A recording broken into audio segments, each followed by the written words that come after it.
Tu connais le jeu interdit des 3 rois, le cercle de 7, la cloche de minuit. Mais aujourd'hui, je vais te parler quand même de l'un des plus connus.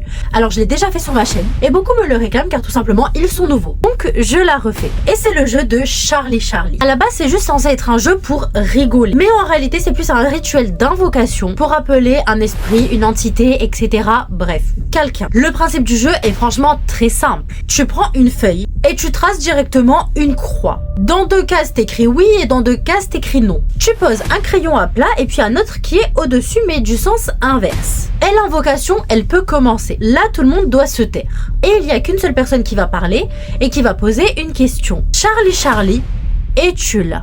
Si le crayon bouge vers oui, ça signifie quand même qu'il y a quelque chose qui a répondu. Mais ce qui fait vraiment peur en fait dans ce jeu, c'est pas tout simplement en fait le crayon qui bouge. C'est bien évidemment ce qu'il se passe après. Car tous les témoignages racontent quand même que le crayon peut bouger sans courant d'air. La pièce, elle devient quand même assez chelou et tu te sens mal à l'aise à l'intérieur. Il y a également des questions après avoir commencé le jeu où les réponses sont même beaucoup trop précises. Et il y a également aussi beaucoup de phénomènes qui continuent après avoir arrêté le jeu. Mais la règle la plus importante et que principalement personne ne respecte, mais elle est également similaire au Ouija, tu dois toujours dire à la fin Charlie Charlie, merci d'être venu, tu peux partir. Et normalement à ce moment-là, il ne se passe plus rien.